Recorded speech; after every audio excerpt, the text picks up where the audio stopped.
आज से शुरू होती है गुजरात की एक्चुअल राइड और आज का हमारा डेस्टिनेशन है दो, लखपत फोर्ट और सर क्रीक्स। चलिए चलते हैं। तो अभी हम भुज में हैं और गुजरात राइड का एम है कच्छ के इम्पोर्टेंट प्लेसेस एक्सप्लोर करना। Will ride up to the Arabian sea. तो चलिए देखते हैं।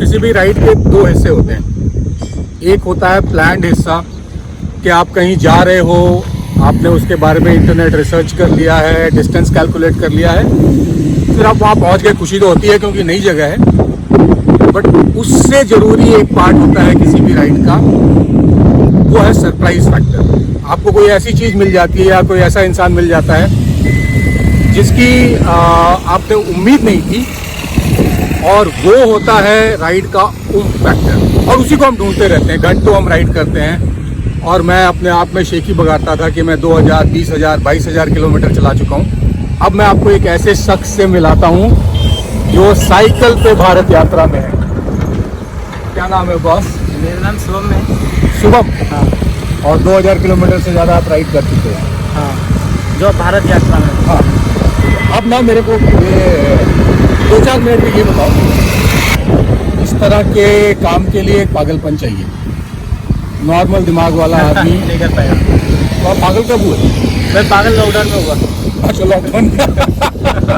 लॉकडाउन में पागल हो गए। फिर ये इरादा कहाँ से है?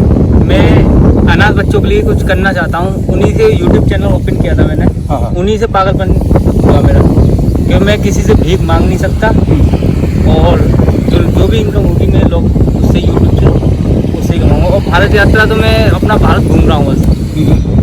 एक बात बताओ, क्या क्या सामान लेके चल रहे हो? मैं अपना सिलेंडर है, इसमें कम से कम 40 किलो बाई समथिंग है इसमें पीछे। हाँ। 40-45 किलो है। तो आप कैंप करते हो या कहीं पे रुकते हो? मंदिर गुरुद्वारे में रुकना होता है, और जहाँ कुछ नहीं मिले तो कैंपिंग करनी होती तो आपके पास टेंट वगैरह है, है? सारी चीज़ें। और ये किस लिए? ये सोलर पैनल है, फ़ोन वगैरह चार्ज करने के लिए, फ़ोन कैमरा वगैरह चार्ज करने के लिए इससे हो जाता है? हो जाता है। हाँ। तो अभी कितने दिन तक रहना है बॉस इस यात्रा? 1.5-2 साल के लिए। 1.5-2 साल के हाँ, लिए। पूरा भारत का हर एक कोना देखना है। और घर वालों से कितने जूते पड़ते हैं इसके लिए? इसके लिए कोई जूते नहीं पड़ते, क्योंकि मेरे पापा एक भगत सिंह जी के फ़ैन हैं और उनसे ही मतलब प्रेरणा मिली हुई है, और वही सपोर्ट कर रहे हैं मेरे को पापा। ये देखो, इन्होंने भगत सिंह का टैटू बना रखा है और इनके फादर हैं। और मैंने एक्चुअली सोचा था कि ये सरदार है, पूरा एक्सप्रेशन वगैरह, बट ये वृंदावन के निकले। चलो, भारतीय है ये, बहुत है। तो बॉस, आज का टारगेट क्या है? आज लंबट जा रहा हूँ गुरुद्वारा, और फिर उसके बाद जाऊँगा मैं ये वो पड़ता है, सरोवर पड़ता है एक। हाँ, नारायण सरोवर, उधर जाना है। और आज का हॉल्ट वहीं होगा? हाँ, लंपट में हुआ। अच्छा। तो भाई बहुत थैंक यू सर, मज़ा आया। और ये इनके पीछे भी तिरंगा है, मैं अपने वाले को भी जरा ऊपर कर देता हूं। और हमारे पीछे भी तिरंगा है जो हम दोनों को जोड़ रहा है। मैं इनको देख के नहीं रुका था, मैंने इनका तिरंगा देखा, मैं बोला चलो एक और बंदा मिला यार, जो हमारे तरह भी पागल है। तो आप कुछ भी करें ना करें, इनको सब्सक्राइब जरूर कर लीजिएगा। शुभम जी बताइए, आपने साइकिल को ही माध्यम क्यों बनाया अपने भारत यात्रा में? इसलिए बनाया कि लोग आग से जुड़ना ज़्यादा हो जाएगा मुझसे, क्योंकि पैदल भी यात्रा करें और साइकिल से करें ना, तो लोग आग हमें देखते हैं कि उनके पास रुकना हो जाता है, क्योंकि साइकिल है ना कंटिन्यू चलाई जाती है, पैदल कंटिन्यू नहीं चला जाता, कि ज़्यादा से ज़्यादा 1-2 किलोमीटर चलना होता है, फिर लोग के पास बैठना ज़्यादा हो जाता है, क्योंकि लोग आगे में ज़्यादा देखते हैं, फिर फोकस ज़्यादा करते हैं कि भाई ज़्यादा बातचीत ज़्यादा होती है, तो लोग आपसे जुड़ना ज़्यादा हो जाता है। मैं साइकिल के बाद शायद मैं 2-3 साल बाद पैदल यात्रा और करूँगा।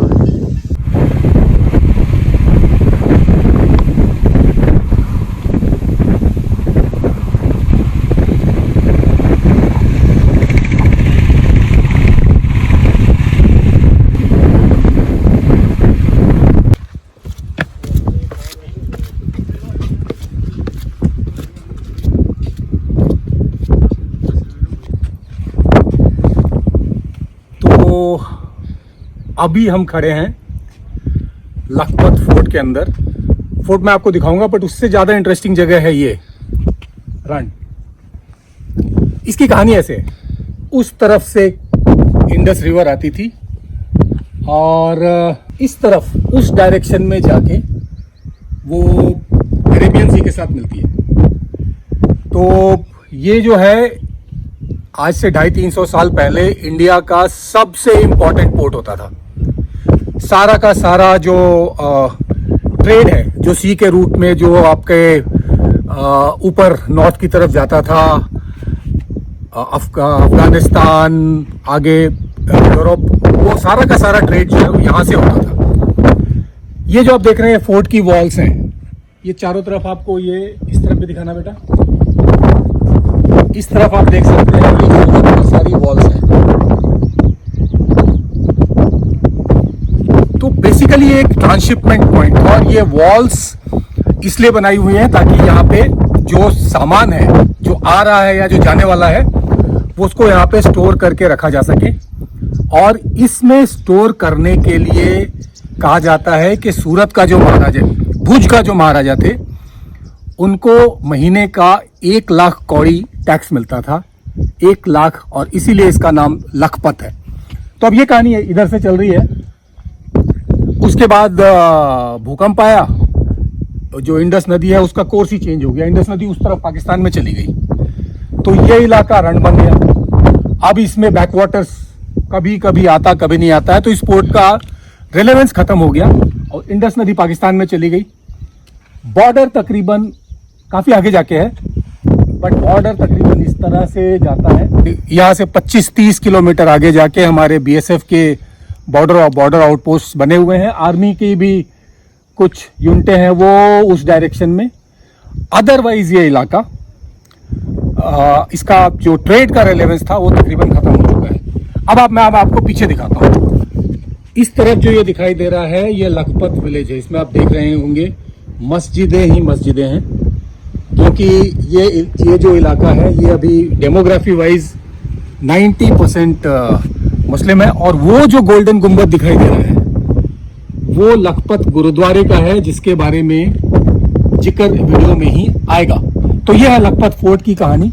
ये कच्छ के इलाके में एक बहुत ही इंपॉर्टेंट फोर्ट है।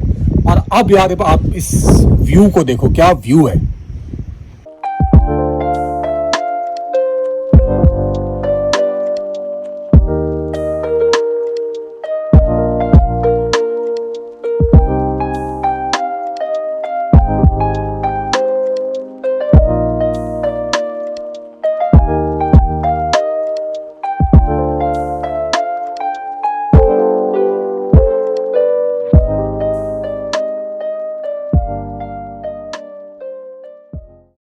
ये एक पुरानी गन है जो यहाँ अभी भी रखी हुई है।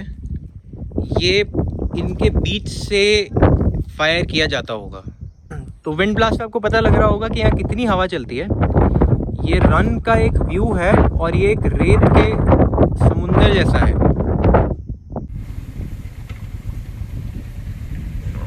हमें लखपत फोर्ट में एक गाइड मिल गए थे। गाइड क्या, ये बीएसएफ के एक ऑफिसर हैं।